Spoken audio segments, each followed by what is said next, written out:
Hello everyone, welcome to Lamarck biology classes. दोस्तों, आज हम पढ़ने वाले हैं cell the unit of life के 10 इम्पोर्टेंट MCQ। चलिए स्टार्ट करते हैं। फर्स्ट क्वेश्चन है, the concept of omnis cellula e cellula regarding cell division was first proposed by. इसका आंसर क्या होगा आप लोग जल्दी बताइए। अगर आप NCERT पर पढ़ें तो इसका आंसर आप बगैर हिचकिचाए हुए आप इसका आंसर देंगे। तो चलिए हम आपको ऑप्शन देते हैं ताकि आपको आसान हो जाए आंसर देने में। Option A Aristotle, option B Rudolf Virchow, option C Theodor Schwann and option D Schleiden. तो जल्दी बताइए आप लोग इसका आंसर क्या होगा। चलिए हम बताते हैं इसका आंसर होगा आप लोगों को Rudolf Virchow, option number B. जी हाँ, इसका आंसर होगा Rudolf Virchow. Omnis cellula e cellula regarding cell division was first propose किसने किया था? रुडोल्फ वर्चो ने। अब दूसरे क्वेश्चन की ओर बढ़ते हैं। दूसरा क्वेश्चन है, which of the following pairs of organelles does not contain DNA। Question है, which of the following pairs of organelles, पेयर मतलब जोड़ा, of organelles does not contain DNA, क्या करता है? DNA को कंटेन नहीं करता है। इसका ऑप्शन है A nuclear envelope and mitochondria, option B mitochondria and lysosome, option C chloroplast and vacuoles, option D lysosomes and vacuoles. जल्दी बताइए आप लोग इसका आंसर क्या होगा। जल्दी जल्दी कमेंट में बताइए।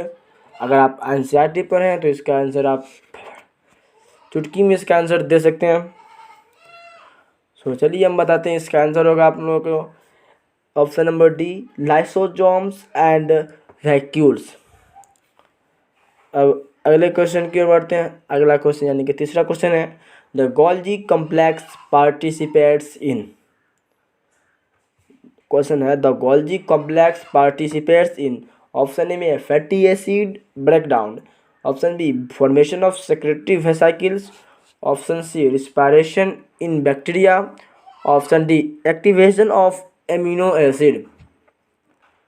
अगर इस क्वेश्चन इजी क्वेश्चन सर, अगर आप NCERT पढ़ के आए हैं तो आपको इस सब क्वेश्चन का आंसर देने में आपको कोई भी दिक्कत नहीं होगा। ये इम्पोर्टेंट क्वेश्चन है।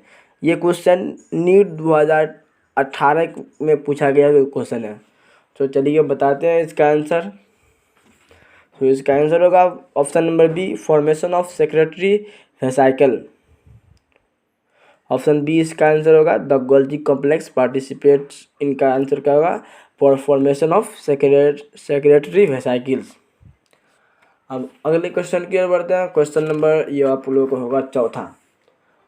क्वेश्चन चौथा क्या है? A cell organelle containing hydrolytic enzymes is. क्या कह रहा है? सेल जो है, सेल ऑर्गेनेल क्या है? कंटेनिंग है। क्या क्या रखता है? हाइड्रोलाइटिक एंजाइम को रखता है। तो ऑप्शन इसका ऑप्शन क्या है? A lysosomes, option B microsome, option C ribosome, option D mesosome. जल्दी बताइए आप लोग इसका आंसर क्या होगा। कमेंट में जल्दी जल्दी बताइए आप लोग। चलिए हम बताते हैं इसका आंसर होगा लाइसोजोम। अब अगले क्वेश्चन की ओर बढ़ते हैं। क्वेश्चन नंबर 5 क्या है? Which one of the following cell organelles is enclosed by a single membrane. Which one of the following cell organelle, यानी कि निम्नलिखित सेल ऑर्गेनेल में which one of the following cell organelles is enclosed by a single membrane. इसका option A क्या है? Lysosomes, option B nuclei, option C mitochondria and option D chloroplast. ये question NEET 2016 का में पूछा गया क्वेश्चन है। जल्दी बताइए आप लोग इसका आंसर क्या होगा। चलिए हम बताते हैं इसका आंसर होगा लाइसोजोम, ऑप्शन नंबर ए। इसका करेक्ट आंसर क्या है? लाइसोजोम। अब अगले क्वेश्चन की ओर बढ़ते हैं। अगला क्वेश्चन है, question number 6, which of the following structures is not found in a prokaryotic cell. Which of the following structure is not found in a prokaryotic cell. निम्नलिखित में से कौन प्रोकैरियोटिक सेल को फाउंड नहीं करता है। Option A mesosome, option B plasma membrane, option C nuclear envelope and option D ribosome. तो जल्दी बताइए आप लोग इसका आंसर क्या होगा। तो चलिए हम बताते हैं, इसका आंसर होगा आप लोगों को न्यूक्लियर एनवेलप। दोस्तों अगर आप बायोलॉजी के स्टूडेंट, अगर आप इस बार नीट का एग्ज़ाम देना चाहते हैं तो ये 10 क्वेश्चन में से श्योर है कि एक क्वेश्चन रहेगा ही रहेगा।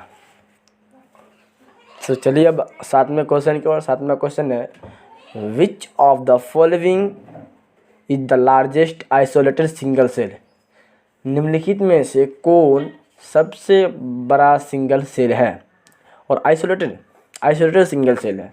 चलिए बताते हैं। Option A nerve cell, option B mycoplasma, option C ostrich egg, option D eggs. यानी क्वेश्चन कर रहा है तो निम्नलिखित में से सबसे बड़ा आइसोलेटेड सिंगल सेल कौन है। तो जल्दी बताइए, इसका आंसर तो आप लोगों को ज़रूर मालूम ही होगा। अगर आप एनसीईआरटी पढ़ते हैं तो इसका आंसर तो आपको मालूम ही होगा। तो चलिए हम बताते हैं फिर भी। इसका आंसर होगा option number C ostrich egg.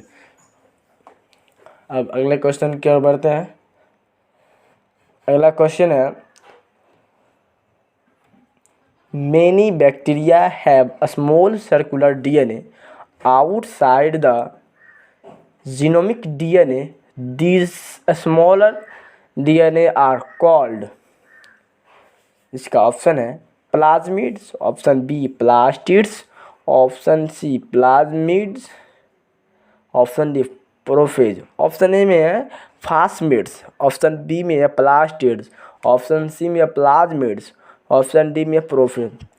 देखिए चारों ऑप्शन पी से शुरू हुआ और लास्ट में भी क्या है मिड्स टिड्स लगा हुआ है, मिड्स लगा हुआ है, यानी कि लास्ट में एच लगा हुआ है। तो आप लोग सही से पढ़िए, ऑप्शन को फिर से पढ़ते हैं हम। Option A phasmids, option B plastids, option C plasmids, option D prophage. तो बताइए आप लोग, जल्दी बताइए इसका आंसर क्या होगा। मैं एक बार फिर से रिपीट कर देता हूँ क्वेश्चन को।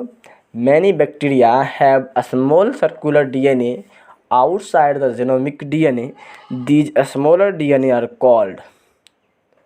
चलिए इसका आंसर हम बताते हैं। इसका आंसर होगा प्लाज्मिड्स, ऑप्शन नंबर सी। अब अगले क्वेश्चन की ओर बढ़ते हैं, 9वां क्वेश्चन की ओर। 9वां क्वेश्चन है, which is not found in prokaryotic cell. इनमें से कौन प्रोकैरियोटिक सेल नहीं है। Option A plasma membrane, option B nuclear membrane, option C cell wall and option D ribosome. इसका आंसर तो ज़रूर मालूम होगा। अगर आप एनसीईआरटी पढ़ रहे हो, हम बार बार बता रहे हैं कि आप लोग एनसीईआरटी अगर पढ़ रहे हो तो ये सब आंसर आपके एनसीईआरटी की लाइन बाय लाइन से, एनसीईआरटी की लाइन से ही मैंने क्वेश्चन दिया। तो चलिए हम बताते हैं इसका आंसर क्या है। इसका आंसर होगा nucellular membrane, option number B. और चलिए अब लास्ट क्वेश्चन की ओर बढ़ते हैं। लास्ट क्वेश्चन है, प्रोकैरियोटिक राइबोसोम्स आर। अरे प्रोकैरियोटिक में राइबोसोम है। Option A 50s, option B 60s, option C 70s, option D 80s। So जल्दी बताइए इसका आंसर क्या होगा। सो चलिए हम बताते हैं, इसका आंसर होगा 70s। सो यहीं पे आप क्लास को एंड करते हैं और मिलते हैं अगले लेक्चर में। और दोस्तों अगर आप इससे प्रीवियस वीडियो मैंने वीडियो के लास्ट में दे दिया हूँ, आप वहाँ से क्लिक करके आप देख सकते हैं। एनिमल किंगडम का मैं दिया हूँ लेक्चर, और उसके बाद डिस्क्रिप्शन में भी मैं लिंक दे दिया हूँ। और मेरे टेलीग्राम चैनल को भी आप लोग ज्वाइन कर लीजिए, ताकि आप लोग को कहीं भी कोई भी वीडियो आप लोगों को मिस ना हो, एक भी लेक्चर आप लोगों से मिस ना हो। तो चलिए अब मिलते हैं अगले वीडियो में, तब तक के लिए गुड बाय।